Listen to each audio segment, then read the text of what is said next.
Welcome, one and all, sisters, brothers, fathers, mothers, to another one of my special wizard tales.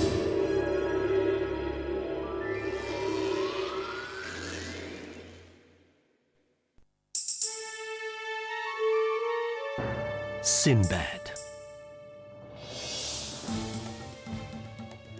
Many hundreds of years ago, in a back street in faraway Baghdad, a poor man called Hassam was thrown from his mule again. The mule was called Faisal, and he was the most stubborn creature in the whole city.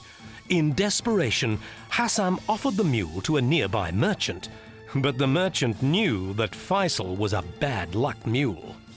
I wouldn't buy that mule, even if you offered him to me for nothing, stated the merchant.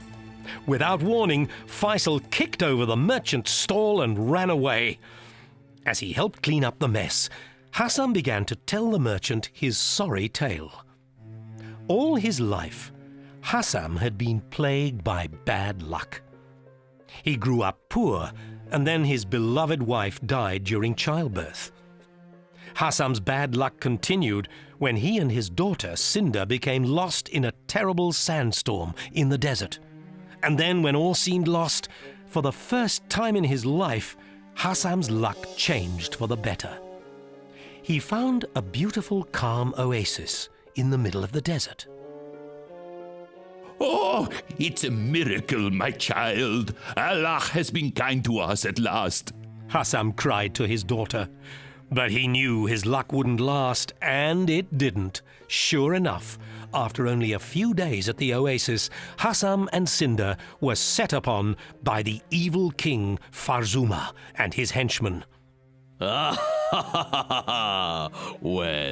look what my clever little trap has caught for me this time, crowed the king. Hassam begged for mercy for himself and his daughter, but Farzoomah was not a merciful king. To Hassam's horror, the king plucked up pretty little Sinda and placed her on his camel. He was going to kidnap her and, when she was old enough, make her his wife. The king already had 512 wives, and soon little Sinda would become number 513. Ever since that day, Hassam had searched everywhere for his precious daughter. Years passed, and Hassam tracked down every girl in Baghdad with the name of Sinda. There was only one left, and she was the wife of the famous sailor, Sinbad.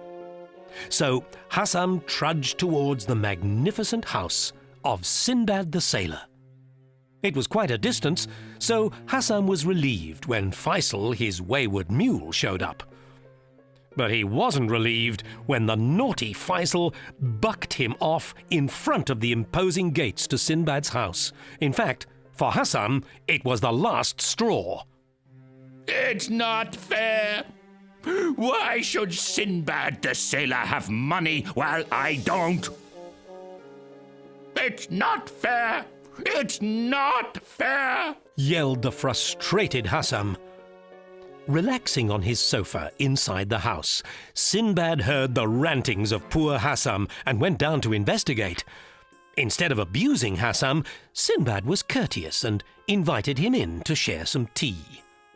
The Holy Book of Wisdom says, "A problem shared is a problem spared," quoted the wise Sinbad as he took Hassam into his beautiful home. Sinbad himself had once been very poor, so he well understood Hassam's resentment. To make his visitor feel more at ease, Sinbad told Hassam the story of how he became a wealthy man. But before he started his tale, Sinbad asked Hassam to hold a magical diamond that would help him see the story. Not so long ago, when Sinbad himself had been very poor, he decided to build a small boat and go out to seek his fortune. Sinbad set out with Gobin, a man he thought was his friend, but who turned out to be just the opposite. When Sinbad asked Gobin to help row the boat, Gobin couldn't because he had a bad back. When Sinbad asked Gobbin to raise the sail, he couldn't because he had sore legs. And when Sinbad asked Gobbin for some food, Gobbin replied that he'd only brought food for himself. Sinbad was furious. You're a liar, Gobbin, and a thief! He cried. But before Sinbad could finish, the little boat was tipped upside down by a whale. The boat was wrecked, and Sinbad only just managed to swim to a nearby island. After a few hours collapsed on the sand, Sinbad gathered his strength and began to explore the island. It was a beautiful place, full of trees and colourful birds. Sinbad was thirsty and starving, so when he came across a palm tree ripe with coconuts, he gleefully set about harvesting them. Who is that out there? Is it thieves or is it robbers? Cried a squeaky old voice from within a nearby cave. The voice belonged to an old sailor who had been shipwrecked on the island 60 years before. Like Sinbad, the old man had sailed from Baghdad to seek his fortune. But unlike Sinbad, he had had a plan. The old man was searching for the fabled Valley of the Diamonds. The Valley of the Diamonds? I thought they were just a legend. Exclaimed Sinbad. But the old man knew it was real enough, for he had been given a map. And what's more, the map showed that the Valley of the Diamonds was on one of 2 islands, very close to where they were. The problem was that rats had eaten the map, and there was no way off the island anyway. Listening to all this, and hidden from Sinbad, was the conniving cheat, Gobbin. Like Sinbad, Gobbin had been washed ashore on the island. Now he secretly watched as Sinbad set off to find the Valley of the Diamonds. Sinbad knew he had to get up high to see if there were any other islands nearby, so he climbed up and up onto the highest peak on the island, little knowing that the evil Gobbin was following his every move. And when he looked out over the sea, Sinbad was amazed to see another island nearby. This must surely be the home of the Valley of the Diamonds. But Gobbin had seen the island too. He snuck up behind Sinbad and pushed him over the cliff. Ah! Cried the sailor as he fell to certain death.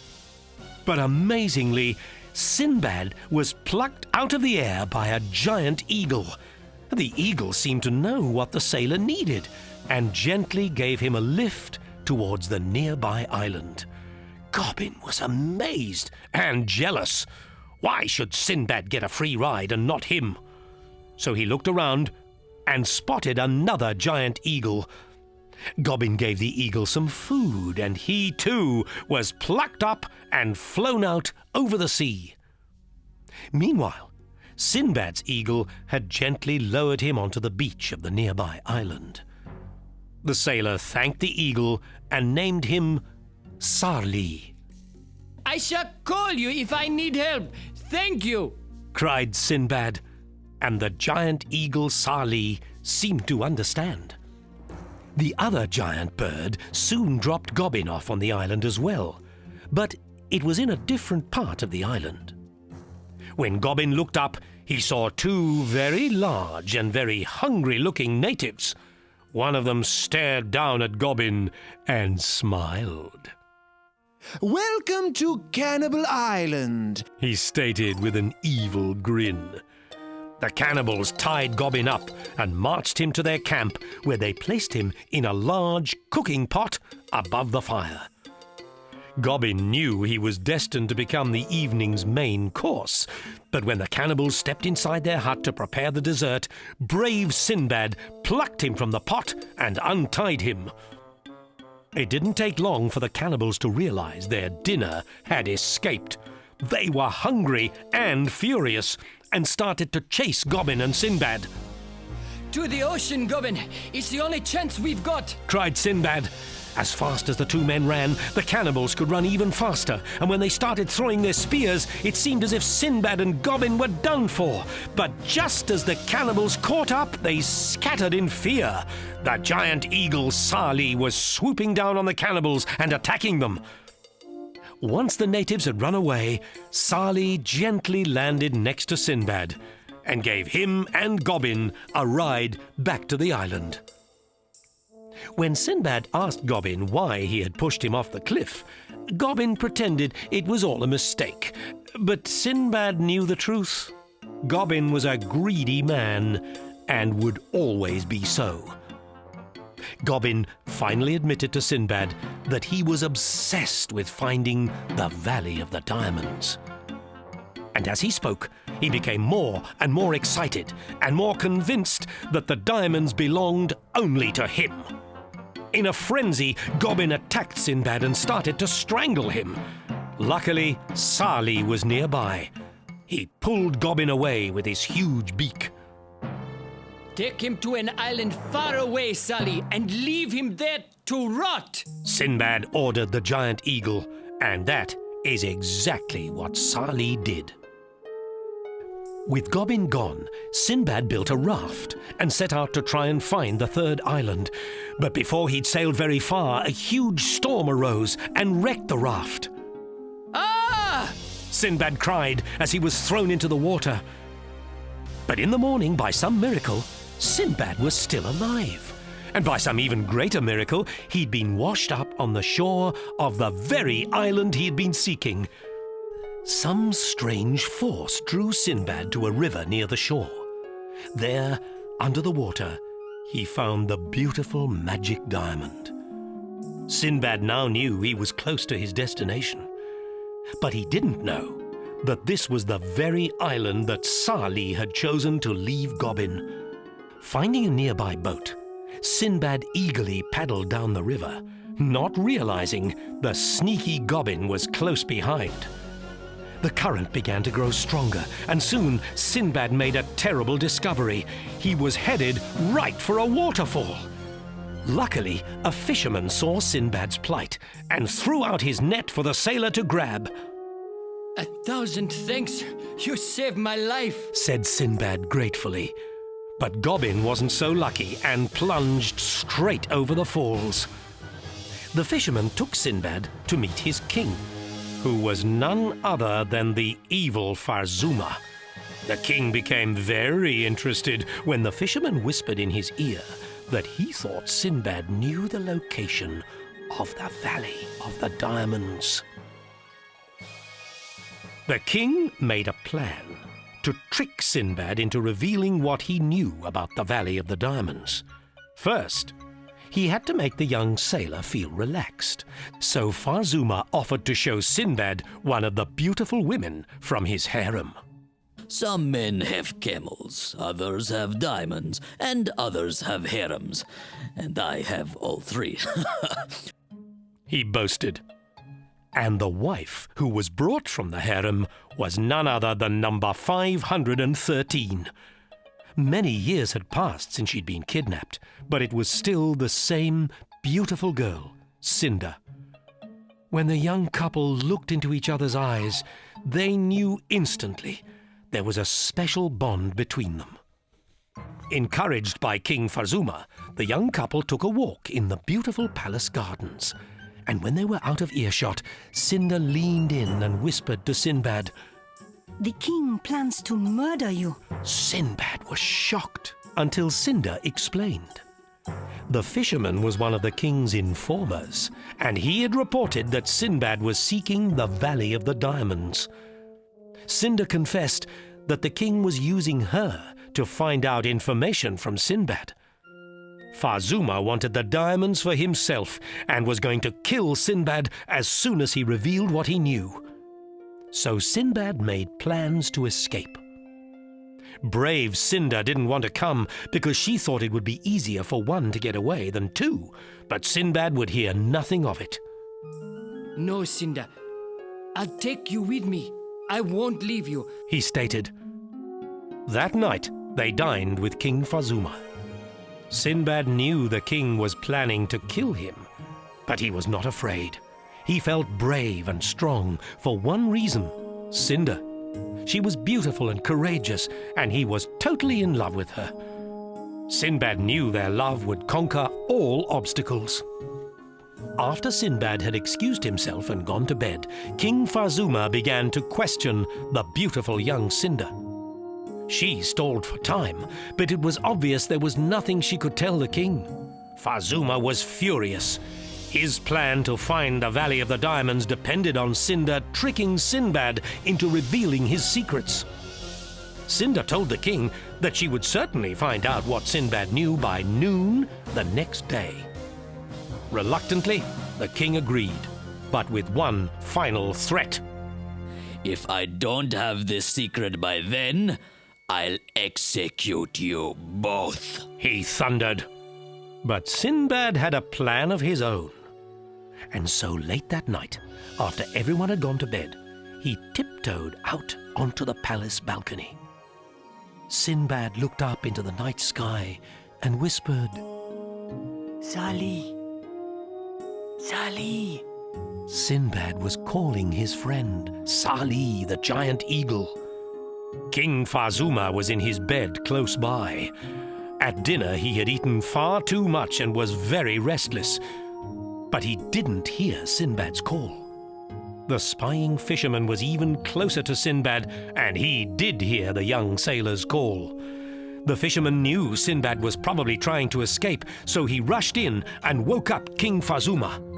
At first, the king was so furious at the fisherman waking him, he wouldn't let him say anything. But when he finally allowed the fisherman to talk, the king became even more furious. Why didn't you tell me before, you fool? He yelled. The angry Farzoomah leapt out of bed, grabbed his razor-sharp sword and raced off, looking for Sinbad, with the fisherman right on his heels. Meanwhile, Sinbad had found his way to the king's harem, where Sinda was waiting for him.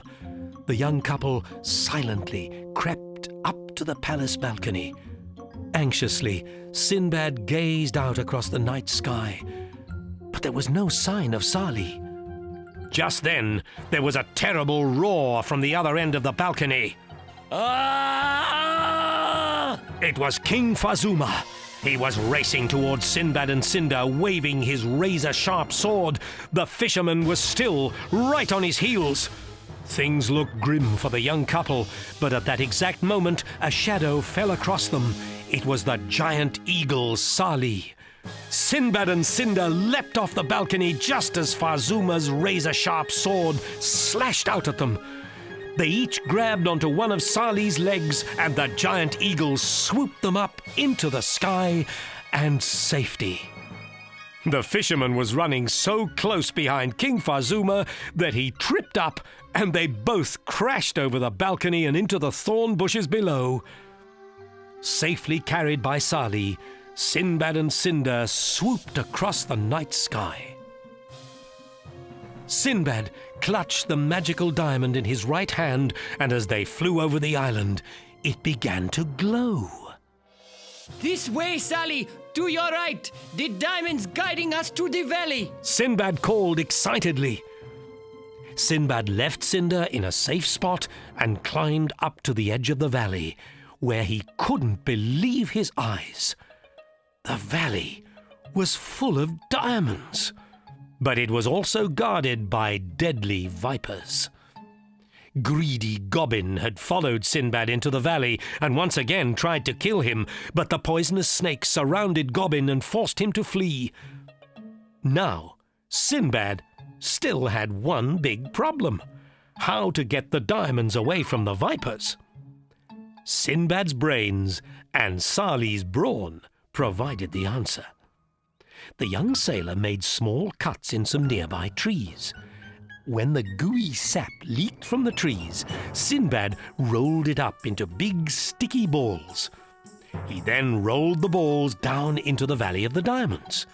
The shiny diamonds stuck to the sticky sap, and the giant eagle Salih swooped down and picked up the jewel-encrusted balls of sap. Sinbad collected the diamonds and returned to Sinda a very rich man. Back in Baghdad, Sinbad finished his story. Hassam had but one question. The young girl, Sinda. What happened to her? He asked. Sinbad laughed and called out for his wife. When Sinda entered the room, she ran to her father's arms overjoyed. Sinbad too was thrilled, for now his family was complete. No matter how rich a man is, without a family, he is still poor.